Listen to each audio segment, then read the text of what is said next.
Do you know that there is a publishing company that wants to make life easier for you as a writer? This publishing company is called World Inkers Printing and Publishing. We publish in all different languages, and we're looking for writers of all genres, all formats. We're looking for scholars, ghostwriters, playwrights, poets, short fiction, novelists, you name it. We're looking for anybody who is interested in writing and the craft of writing to be in touch with us. You can reach us at info.worldinkers@gmail.com. With World Inkers Printing and Publishing, you do not require a lot of money to publish with us. Contact us today at info.worldinkers@gmail.com. Become a winner with other authors at World Inkers Printing and Publishing. Give us a shot. We will surely finish you.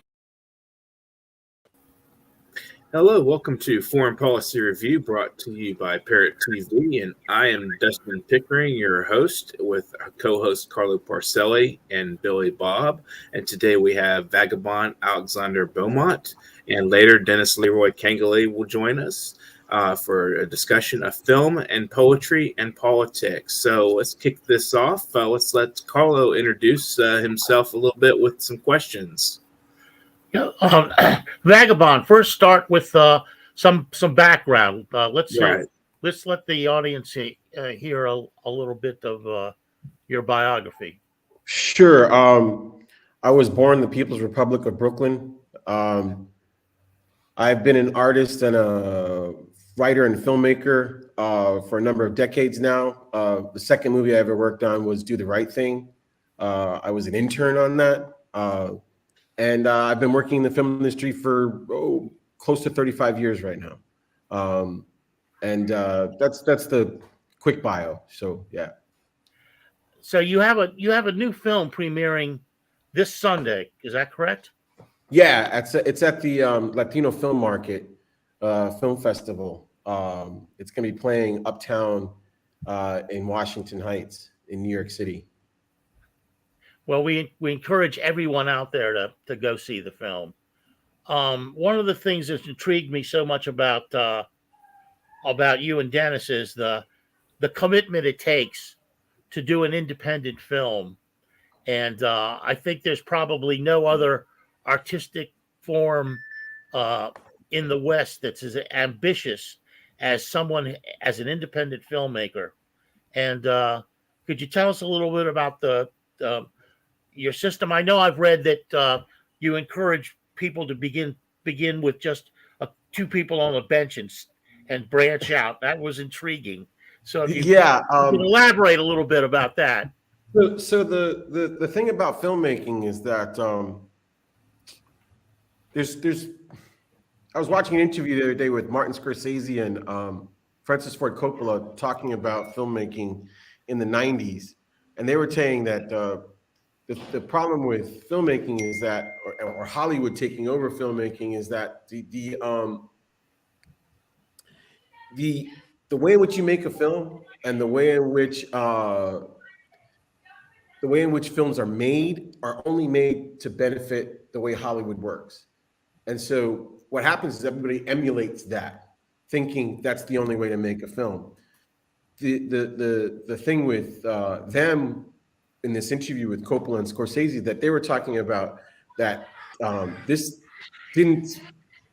we haven't really explored what cinema can do, and all that it can do.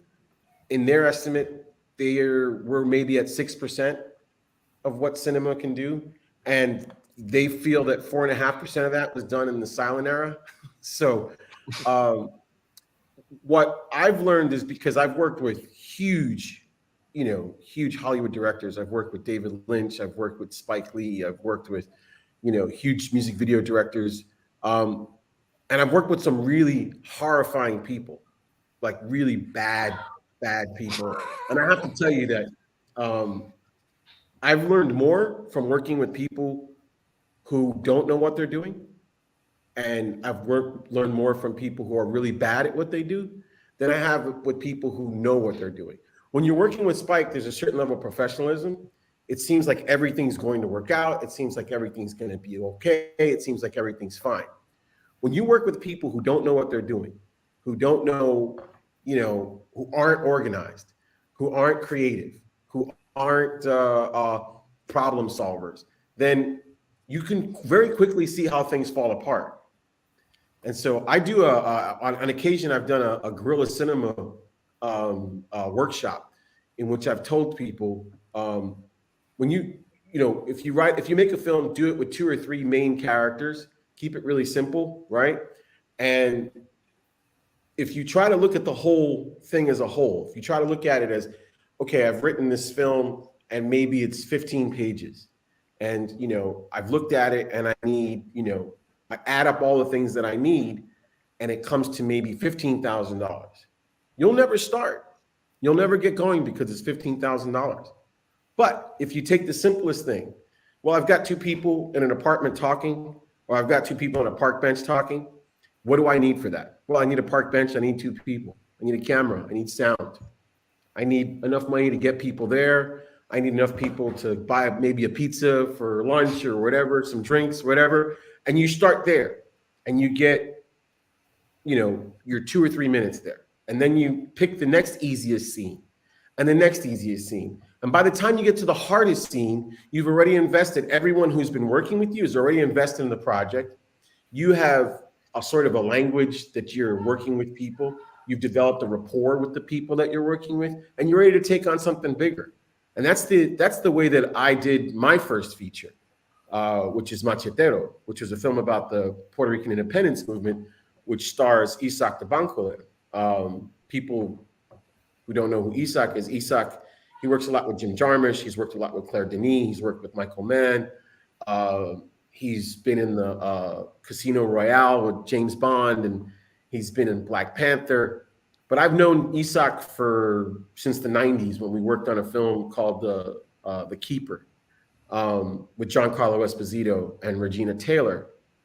And so in Machetero, that's what I did. I started with it started off as a short film. The script was only 23 pages.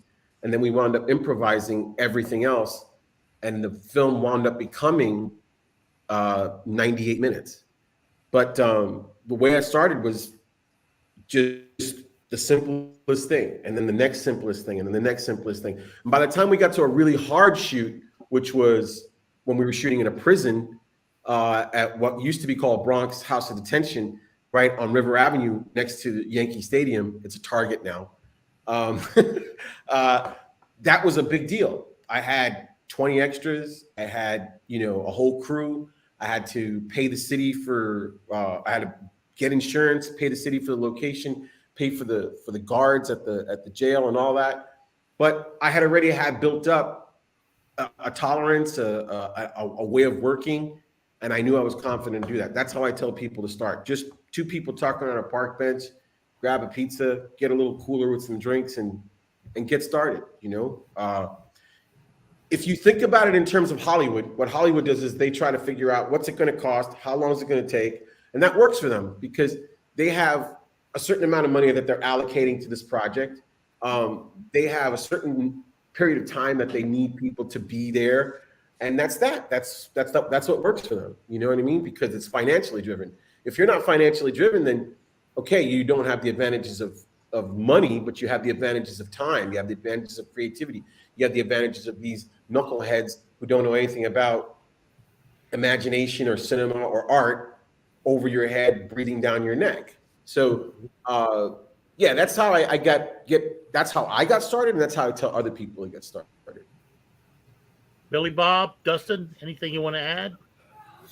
I think it's fascinating how we were learning a little bit about how the gatekeepers of Hollywood kind of suppress the artistic commitment and the joy of creating.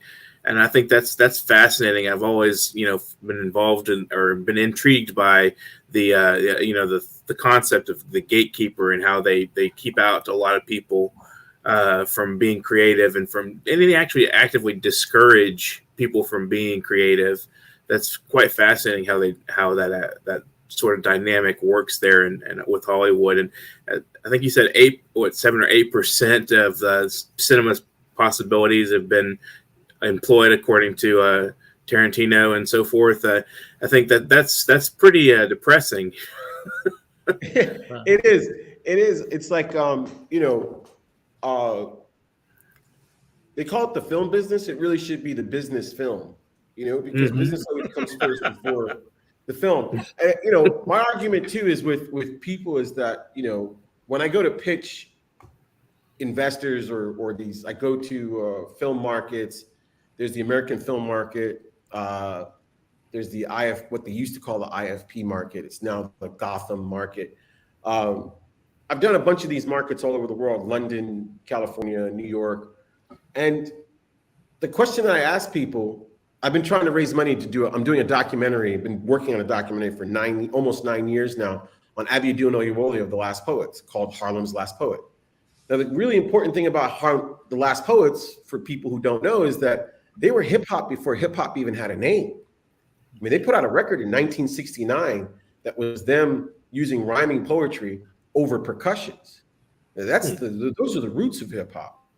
But the funny thing is that the Last Poets came together trying to address Black liberation specifically, right? And the funny thing is that Abiodun Oyewole, who's one of the founding members, the group changed members quite a few times, but there might have been 6 or 7 members altogether. But the thing about him is that he didn't just write revolutionary poetry. He also robbed the KKK of $5,000 and did 4 years in prison for it. So when I'm going around talking to these people and I'm saying, listen, I've got this guy, he's in his 70s and, he's an important cultural icon. What's the problem with giving me the money to make this film? I've already started making the film, but I mean, what's the problem giving me the finishing funds? And, we don't know, blah, blah, blah, so on and so forth. And my thing is, like, in an industry that runs on imagination, people in this industry seem to lack so much of it. It's amazing. It's like, the funny part for me is like, film. Abiodun is not going to be around for much longer, right? I mean, we hope he will be around for much longer, but we don't know, right? So if you lose Abiodun, that's it. It's over. It's a wrap. You're never going to get Abiodun ever again, right? So, but if you take $500,000 and you put it on the table and you light it on fire and you burn it, you can always, it's just paper. You could just put another $500,000 there. You can't replace Abiodun, but you can replace $500,000. People replace $500,000 all day, every day in the banking system all the time. But you can't replace Abiodun. And he trusts me with his story, and I'm trying to tell his story, and these people won't give me, I don't even need $500,000. That's just an excuse, Wow. It's frustrating in that way. It's very, very frustrating.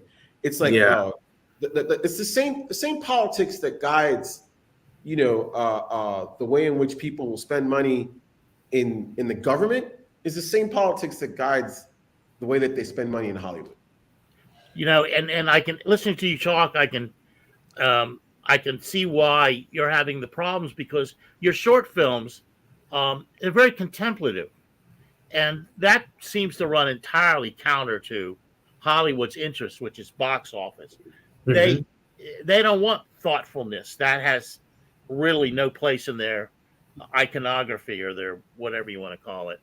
So, and especially in your short films, you simply have people looking out and expressing what's inside, to sort of like the void, and it's very Beckett-like in a lot of ways, and I can't.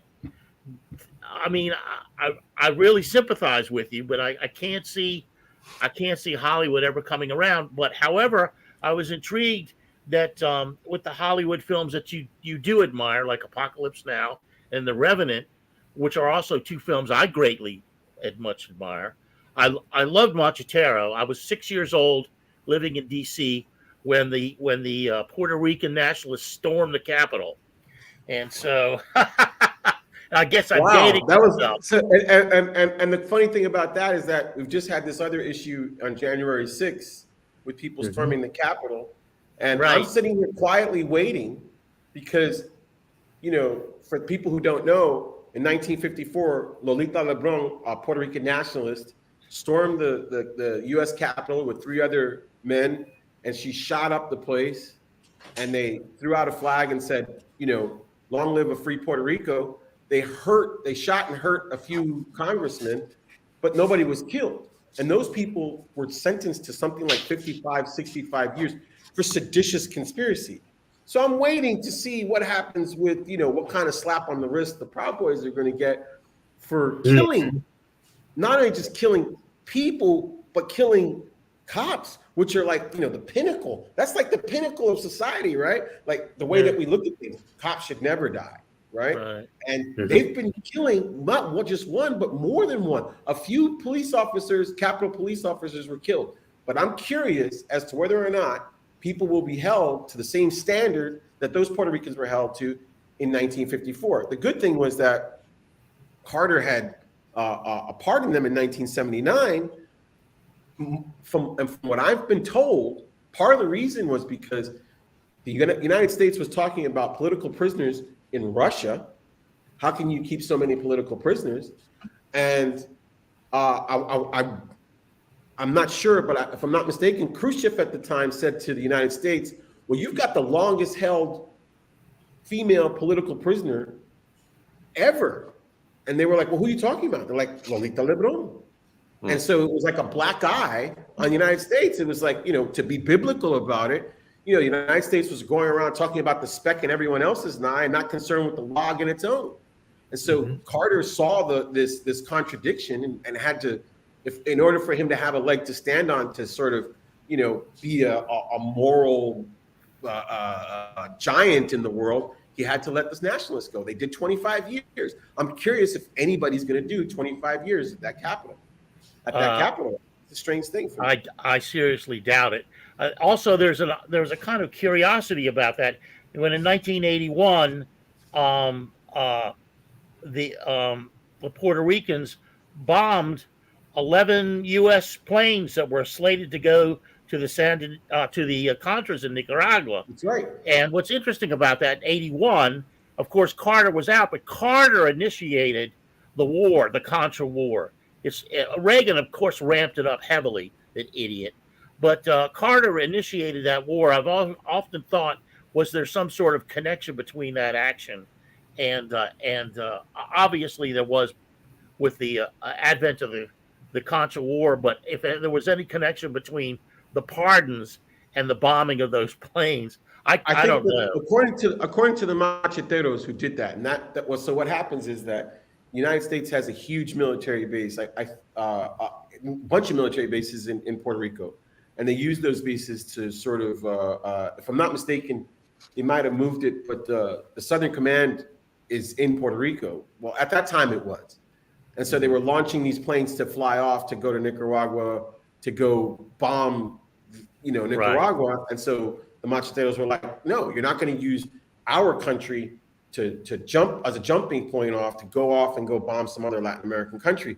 And so they blew up 11 U.S. planes. I mean, Puerto Ricans are badass, man. They're just a tiny little island. The island's like 35 miles wide by 100 miles long. They're a bunch of badass people, bro. They keep getting their people they kept getting their political prisoners out of prison and all this other stuff. You can't mess with. They kicked out the Navy in Culebra. They kicked out the Navy in Vieques. I mean, if I could just get Puerto Ricans to realize how powerful they are, man, we'd be running things on our own instead of being this colonized, apparatus of the United States government.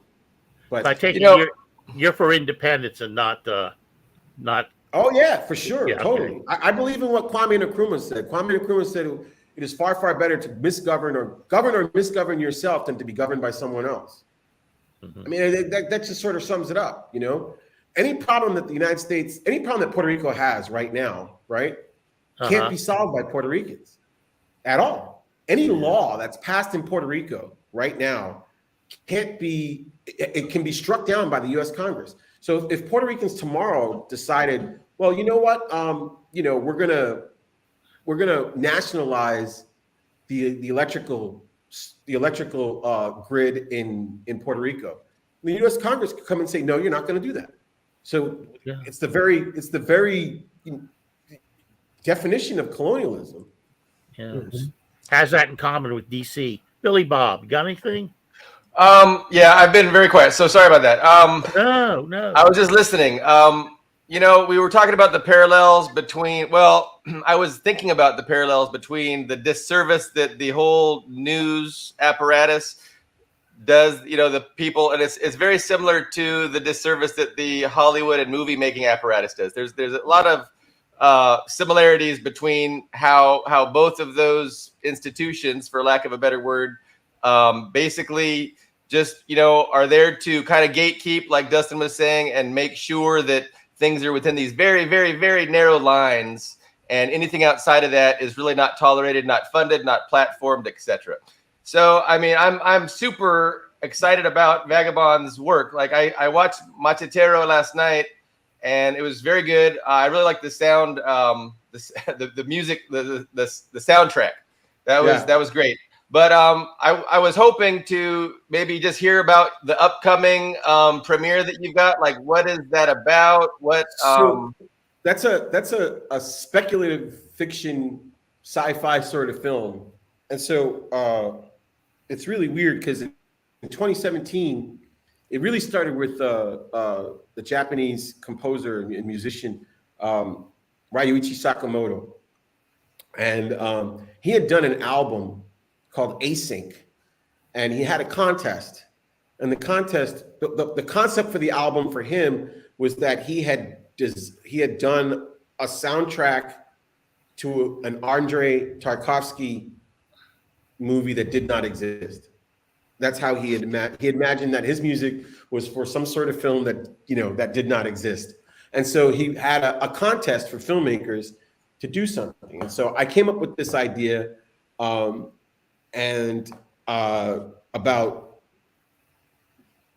a pandemic. There's like a post-apocalyptic pandemic that's destroyed the world, and there's a father and daughter, and the father is trying to protect his daughter. They're trying to survive, and what happens is the father's getting so sick that the daughter is the one who has to protect the father, and they're attacked on the road, and they're attacked, and it scars the daughter so much that when they come across another group of people, 3 little girls and a young man, that she threatens them out of fear, just out of total fear. And later on in the film, what happens is the father dies, and the daughter is mourning her father's death. And as she's mourning her father's death, those 3 little girls and that young man come and they mourn with her. And so it was this kind of thing where what the film was about, and it's completely silent. There's no dialogue whatsoever. It's called Aftermath, Seeds of Armageddon. And so what happens is that I think that when we have all these things that are happening to us, we have a tendency to not see situations for what they are. We're colored by all the bad things that have happened to us. And so we look through that lens and not necessarily try to be as neutral as possible. So yes, they were attacked in the beginning, but in the second part, they weren't being attacked, and that's what the film was pretty much about. It's a very simple film. It's a silent film, so it's pretty simple.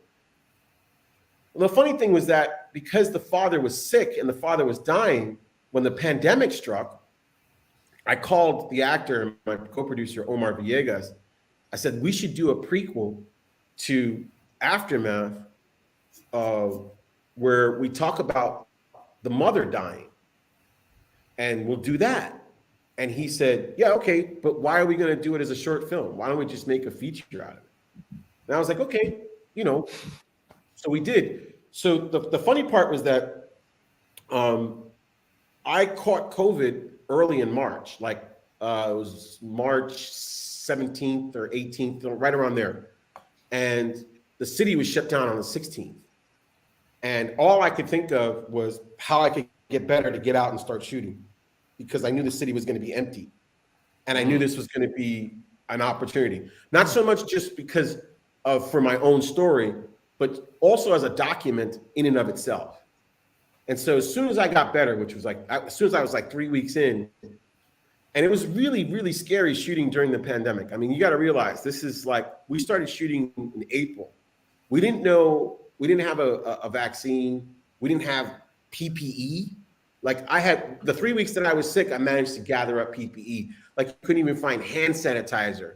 People couldn't find hand sanitizer. People couldn't find bleach to clean things. You know, the Clorox wipes that you pull out of the little can, you couldn't find those. So I managed to gather up a few things so that while we were shooting, we could keep each other safe because nobody knew what, we didn't know if we were going to get each other sick. And it was very, very, there was a real sort of moral dilemma for me. Whereas I'm literally, I could possibly be literally risking my life and my friend's life, my crew's life, just doing this. But we did it. We went out and we shot the city completely empty. We shot Omar sort of wandering around looking for what they call at the time, a test kit.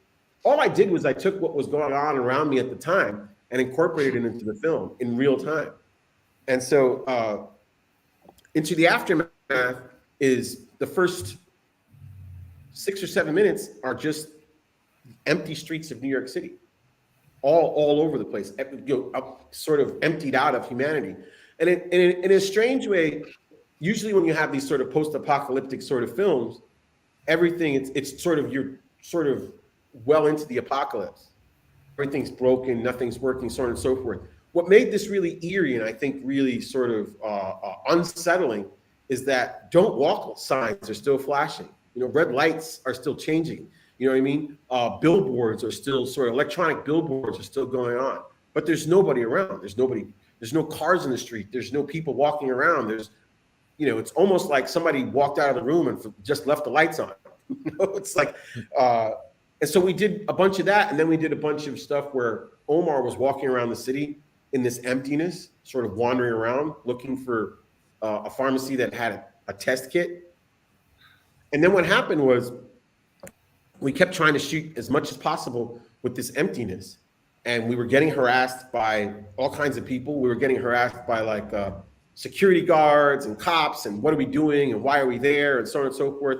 And, at that time, nobody really knew what was going on. The governor says, if you don't have to be out, you can't be out. I don't know if we're going to get arrested for being out or not. I mean, that was part of the risk too. You know what I mean? Then we get arrested and we wind up in a jail cell with a bunch of other sick people. It's like, or potentially sick people. It was a huge risk. But then towards May, we had been shooting constantly. Towards May, we were shooting in Soho for a little while. And all of a sudden, we heard a George Floyd protest going north of Broadway. And we were like, wait a second, what are we going to do now? Because we've been trying to get these empty streets and now there's big cacophonous protest. And then I said, no. What we need to do is it's not something that's working against us. It's working for us. We got to incorporate that. So what I did is I had Omar walking through these protests, these Black Lives Matter protests for George Floyd. He's continuing to look for this test kit for his wife because his wife is sick. And so what we did was then we went from looking for empty streets to looking for streets that were filled with humanity, filled with people who were resisting in Black Lives Matter. And so that's what we shot. And then after that, he comes home and he has a conversation with his wife about this virus, what makes our film science fiction is that the virus that we have is transmitted. It's a digital virus. It's the first digital virus to jump from binary code to human genetic code. And so that's the whole science fiction. Yeah. So and it sort of ends with them trying to figure out how the wife is going to die. She's trying to decide how to die. And the way that we do her reasoning for deciding how she's going to die is because she's concerned about there's no funeral homes, there are no morgues, people are being put in the back of refrigerated trucks. These were all things that were happening at the moment that we just incorporated into the film. So it's as much a speculative film or a sci-fi film as it is a document of 2020. We're going to take a brief break, but we'll be right back with some more discussion. America Open Market, AO Market, the best digital market for humanity, is a free multilingual borderless market open to international sellers with various languages included. With America Open Market, you may start selling in minutes after filling out the form. Comprehensive dashboard where you understand your sales, orders, and customers is available. You get paid directly, securely, and instantly on the America Open Market.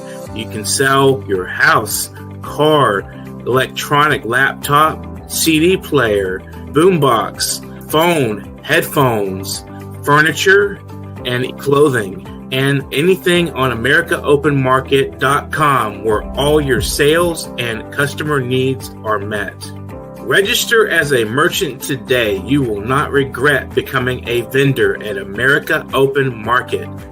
For further inquiries, contact us at aomarket@gmail.com. AO Market, best digital marketplace for humanity. Welcome back to the Foreign Policy Review, and we are discussing film, politics, and poetry. I find it fascinating how you discuss the George Floyd protest coming on during the making of the film, and how you sort of have like this intersection of a film that you're making and the documentary sort of embodying it in sort of in a way that's these are actual things going on during the making of the film that you're able to incorporate into your plot line, and that takes a lot of imagination, I think, and it's also interesting how that can serve to document the times in a sort of indirect way. Yeah, there are no extras. Everybody is real. Wonderful.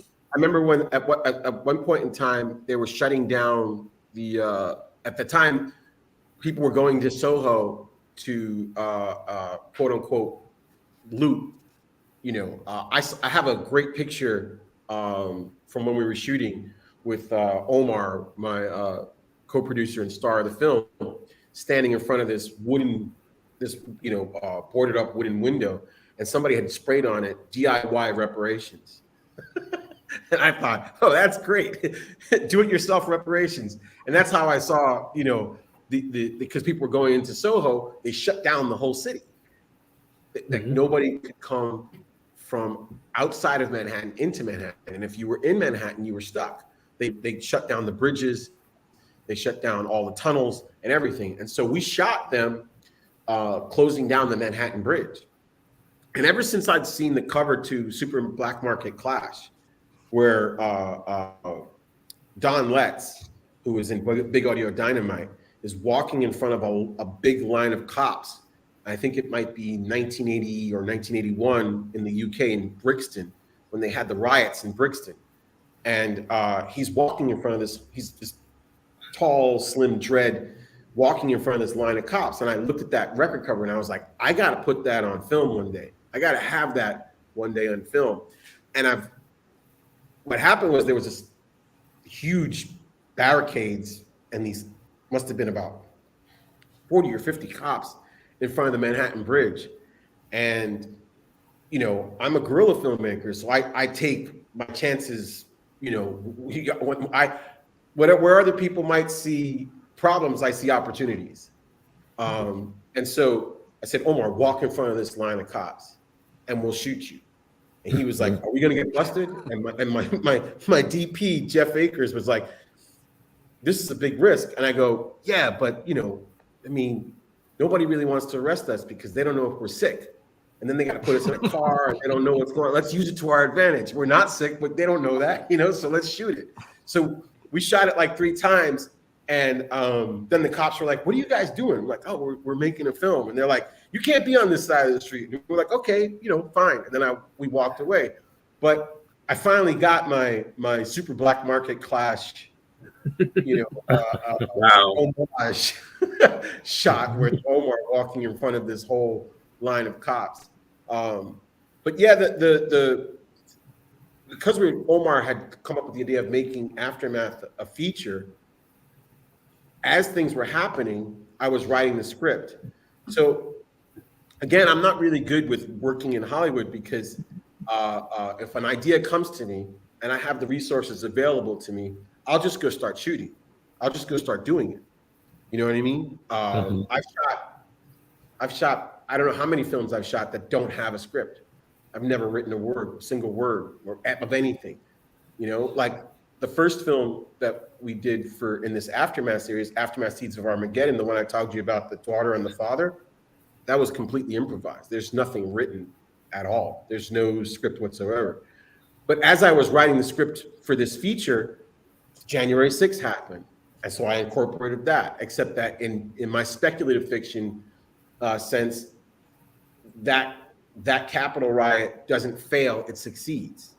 And the United States does go into fascism. And then what does that mean for the rest of the story? So I'm looking at how things are going on in the world and just reacting and putting that in. That doesn't make investors feel very comfortable. I'm sure it doesn't make the United States government feel comfortable either. You know, right? But I mean, the thing that I tend to be, I consider myself to be an anarchist, and the reason I consider myself to be an anarchist is because I'm not a musician, but I'm very close to a lot of musicians. I used to manage a band, Reconstruction. Billy Bob, you were talking about the score. That was Reconstruction. I had managed that band for 12 years, and the score was literally integral to Machetero. Those little music videos with the lyrics going across, people were upset about that, and I saw them really not so much as music videos, but more as like a classical Greek chorus, where the Greek chorus comes on and gives you some sort of background, right? So if you look at the lyrics are giving you a historical background on the history of Puerto Rico. They're talking about El Bisu, they're talking about the nationalists, they're talking about macheteros, they're talking about all these different various struggles that I wouldn't be able to put into the film having a normal dialogue with characters and so on and so forth. So there is a sort of a classical Greek chorus sort of thing where they're filling in some sort of background information. And so I'm trying to work off of my gut. I'm trying to work off of improvise. And that's what drives me as an anarchist. I've seen people get on a stage and play a song and play it completely differently and play it, improvise it, and take it someplace it's never been before, right? And I think that's the problem that I have with our struggles, at least on the left, is that we don't improvise enough. Everything has to be so well thought out and so well, if you overthrow this, or if you do X, what happens then? And I think that at a certain point, you gotta take a chance. You gotta take a risk. The problem that I feel with the right is that the right has no problems thinking about what is going to happen after they do something, right? Like they know that striking down Roe v. Wade is going to create problems for their constituency. Are they concerned about it? No. They just go ahead and they do it. Right. They're lately I've been listening for the past 10 or 12 years. I've been listening to a lot of philosophy podcasts, and I've come to understand that I'm a Hegelian. Mm-hmm. And with Hegel, everything is contingency, right? So like you start off doing one thing and then it ends up being something else. And that's just the nature of the world, right? Like you don't know what's going to happen. And so I think that what's happening is that the left isn't Hegelian enough in that it's always trying to predict what's going to happen if they do this particular action. What's the reaction to this action? And the reaction is going to be something that you don't know.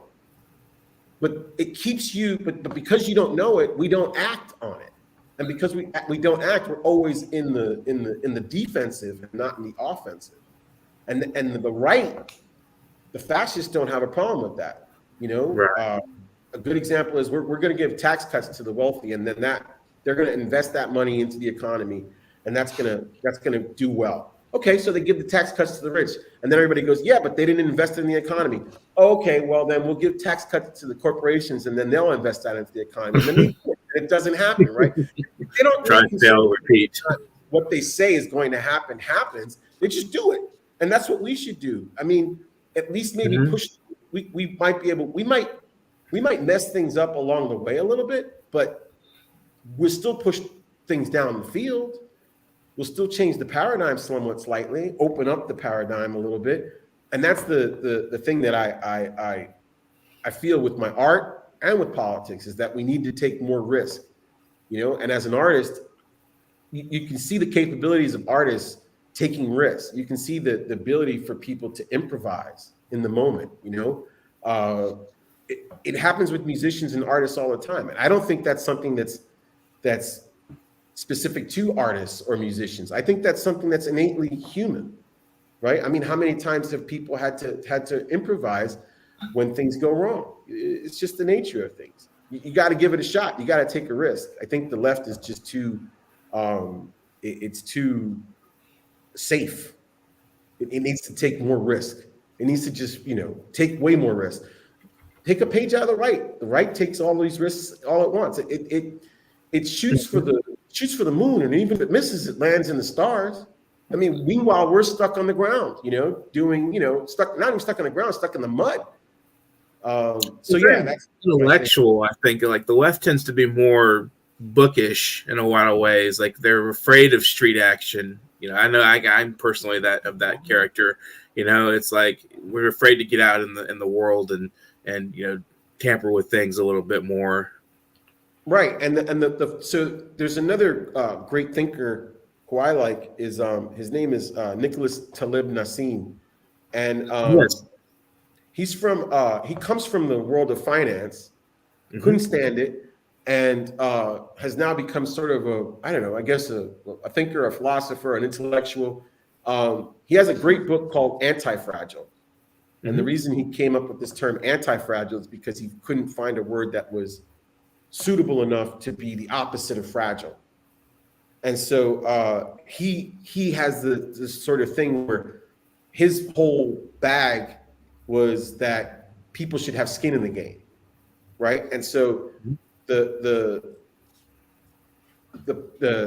situation is that in terms of finance is that none of those people have skin in the game. So it's capitalism government during the boom, but it's socialism when you need a bailout, right? There's no right. So his whole thing was like, nobody's too big for fail. Everybody should fail, right? Let it fail. And so, again, we need to take more risks. We need to be more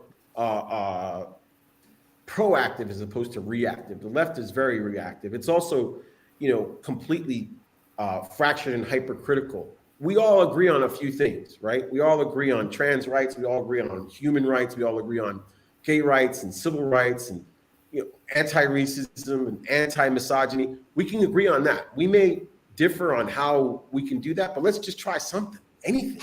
Good Lord. It's like, to keep thinking that we're going to vote our way out of the situation is absolutely ridiculous. It's like, I always quote Lucy Parsons, who said that never be deceived that the wealthy will allow you to vote their riches away. Yeah. I mean, I read recently right. Goldman said if voting did anything, they'd make it illegal. But there was an article that Republicans in red states right now are trying to fight back against the quote unquote woke financial elites, with using their law. And that I thought was ironic considering they're so, get the government out of everything and, all this. And like you said, they're willing to take this risk. I mean, they may lose money in some of these states because of these actions, but they do it anyway because they're so anti-progressive. But they're talking about how they want the government out of everything until those corporations fall apart, and then they come to the government for money. You know what I mean? Right. Right. Okay, if you want the government out of everything, okay, let's take the government out of everything. On a certain level, the thing is that the Republicans and the right in the United States are always creating boogeymen out of things on the left. And rather than the left saying, well, no, we're not boogeymen, we're not this, we're not that, we're not the other thing, they're always trying to stamp it down. And I think that's the wrong attitude. It's like, I think that there's a great line by the last album that Soundgarden put out. Chris Cornell wrote a beautiful song called Non-State Actors. And I think this is something that the left should take up. The chorus, the lines in the chorus are, and we'll settle for just a little bit more than everything. So why don't we just go, no, you don't even know, you don't have half the inkling of what kind of a boogeyman we really are. Why don't you just go in that direction? Force that issue. Go be the thing that they fear the most. Let them lose their minds. And then in this way, you're on the offensive, right? You're giving the Fox and the right-wing media something that they have to respond to you rather than we responding to them. Give them something to talk about rather than them giving us something to talk about. Be on the offensive, right? Mm-hmm. That's interesting insight. Billy right? Bob. There's so many reasons for pessimism when we're talking about the left in the U.S. especially. I mean, the left in the West in general, but in the U.S. especially, the left. I don't want to use the word hopeless, but it's just like we're going to be the last ones on the planet to come around. Like, this is the epicenter of brainwashing and indoctrination, and it's going to take generations to undo that. We're going to be the last on the planet. We're going to be holding the planet back from progress for generations to come, unfortunately. But I'm not hopeless, but I'm pessimistic that the left. It's just, and I think it's primarily because of the propaganda apparatus. The system of indoctrination is so absolute and everywhere. Hollywood, the media, the educational curriculums. And it just does such a disservice. It divides, it confuses, it renders ignorant. It does so many things, and it's very difficult to overcome that, especially when the platforms of mass communication, film, news, media are all in the hands of the billionaires. Like, until that changes, it seems like it's going to be difficult to. But don't let me be a downer. Well, it's funny because you mentioned hopelessness, right? And so I have this new theory for myself, and I've been trying to propagate it for the last couple of years, where I think that we should take hopelessness as our cause. I think that's the way you take the risk. I think it was hopeless for me to make Machetero. If you had told me, how are you going to make a 98-minute film with an international film star, and how are you going to do all of that? That's hopeless. I think the problem with hope, as we have it now, is that when you hope, you're within this paradigm, right? And you're hoping within this paradigm, but the problem is that all our solutions are not inside this paradigm. They're outside that paradigm, right? And if you talk about the solutions outside the paradigm, what's the first thing that people say? Oh, you're crazy. You're hopeless. It's like, okay, all right, then I'm hopeless. If we have a problem with homelessness, okay, this is the problem with homelessness, okay, in this paradigm. Okay, well, why don't we just give people homes? Well, no, that doesn't fit within this paradigm, right? But it fits within this paradigm. Yeah, but that's hopeless. Okay, well then let's do what's hopeless. Let's do what's hopeless. Let's move outside. Let's open the paradigm. It's only hopeless because we live within a very narrow paradigm. What you were talking about, Billy Bob, which everything is so narrow. So if you open up the field and you ask for insanity, then maybe you get halfway there. Maybe you don't get insanity. Maybe you just get crazy, right? Maybe you get some people off the street. Maybe you get people housed, right? I mean, my argument lately has been, let's get rid of the Constitution. I can see where things are going with the Supreme Court, right? The Supreme Court says this is the Constitution. So what's the Constitution? Constitution is written by rich, white, landowning slaveholders, right? So if you're trying to make sure that everything that happens in the 21st century applies to the 18th century, then of course you're going to move backwards, right? I mean, it's not impossible for them to reinstate slavery. That's what the original Constitution was, right? So I'm saying, get rid of that piece of shit document. Let's write a new one. And maybe when we write a new one, we incorporate housing as a human right, as a right. If you live in this country, you have a right to housing. You have a right to free education and a job if you want one. I'm not a person who's big on work, right? I mean, I'm just not. I used to have arguments with one of my co-producers, Joe, and I said, if you got rid of money, I think the people who do things because they love them would continue to do them. I don't think people become mechanics to make money. I think they become mechanics because they love working on cars or they love fixing stuff. I think carpenters love being carpenters and electricians love being electricians and plumbers love being plumbers. I've seen it. People look down on those people. If you've ever worked alongside of my brother's an electrician in New York, he's with Local 3. People look at those people, they're down on those people. Do you know how much math it takes to be an electrician? You have to be a journeyman for 5 years. You have to go to night school for 5 years to be an electrician, a licensed electrician, right? And it's like, if you take money away to a certain degree, I'm just tossing out ideas again, opening up the paradigm, right? I don't think you can take money away, but if you take it away, who loses? I think the people who love doing what they do continue to look to do what they do. I mean, if you were able to make sure that people had a home and they had decent, clean, healthy food and healthcare and education and transportation, if that was the baseline, and then from there, everything else, everything you want after that, that's on you. But there's a baseline, and it's not like we're living in some society in which we technologically can't do that. We just don't want to because capitalism won't allow it, and because governments won't allow it, and corporations won't allow it. Well, fuck them. Right. If there's a comfortable baseline, you're not going to have armies of desperate people wanting to work for your corporation or whatever. Right. So they don't want a comfortable baseline. They want a very uncomfortable baseline. Right. Exactly. But their interest. Yeah. But the other thing too is that if you got rid of half of this, corporate mentality and this capitalist mentality, right? Who loses if you were to take away money? Let's just, as a thought experiment, who loses? It's the people with all the money. Fire loses, right? Finance, insurance, and real estate, right? Finance, insurance, real estate. But plumbers are going to be plumbers. Electricians are going to be electricians. People who build houses love building houses. If you ever had a contractor in your house, this is a person who loves what they do, right? Especially when they come across a problem. If you find somebody who's really good, they come across a problem, they're like, I got to figure this out. I'm going to make sure this works. I got to work this out, right? Those are people that love what they do. Car mechanics are a perfect example. They love working on cars.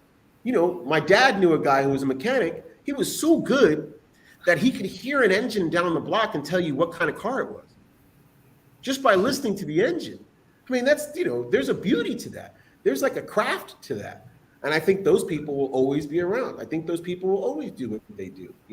I think the people who are in it for money will be lost, but that's on them.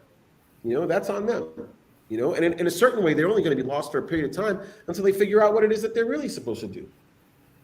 But, again, these are just radical ideas to toss out so that people can start thinking about other things, right? It's not necessarily that we're ever going to reach those goals, but it's not even a good thing to have to reach all of your goals. The thing is to keep going forward. And the problem is that we're moving backwards.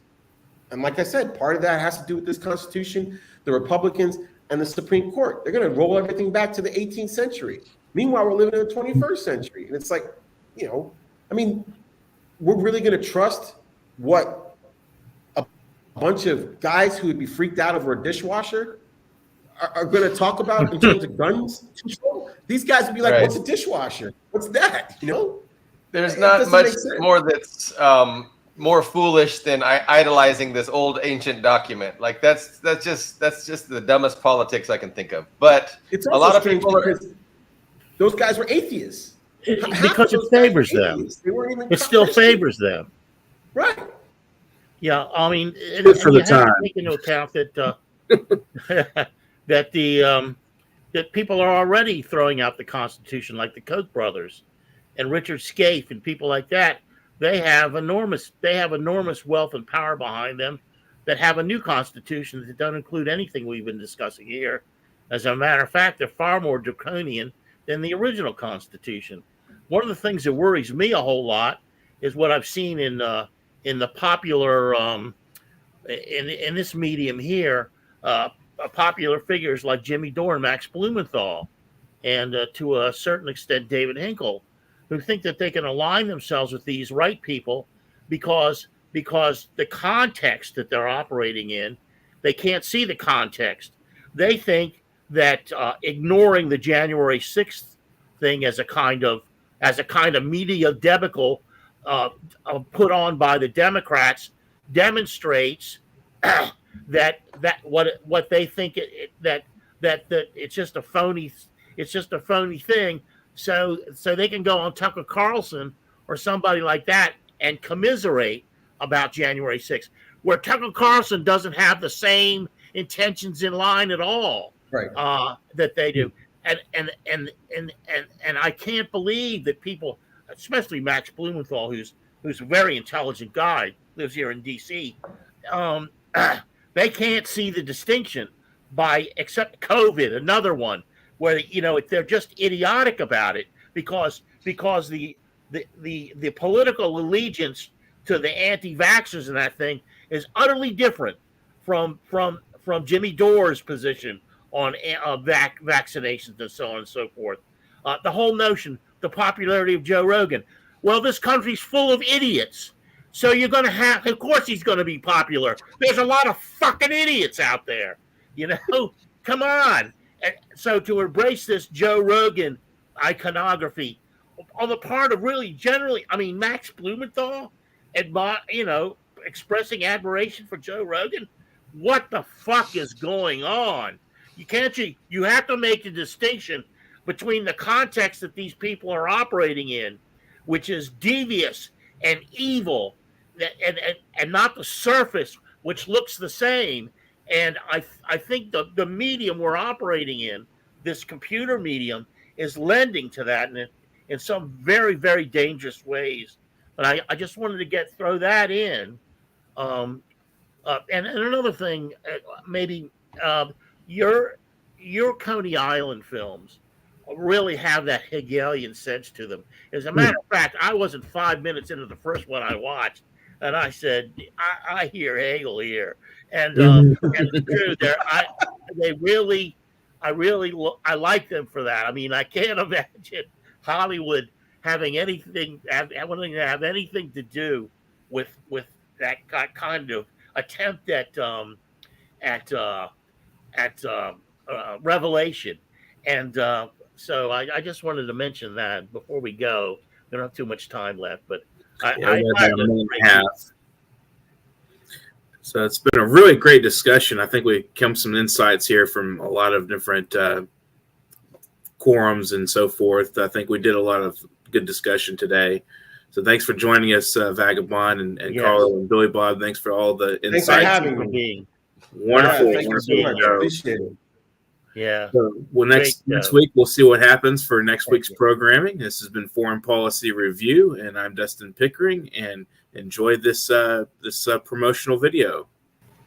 World Inkers Printing and Publishing. We are the company to achieve your goal. World Inkers Printing and Publishing Company will be there to assist you with everything you need to get your work published and printed. We offer at worldinkers.com publication services, public relations and marketing services, digital and print, advertorial services, conferences and seminars, and digital marketing platforms, and World Inkers Network, a forum for writers to meet and to exchange ideas. Contact us at info.worldinkers@gmail.com. World Inkers Printing and Publishing will meet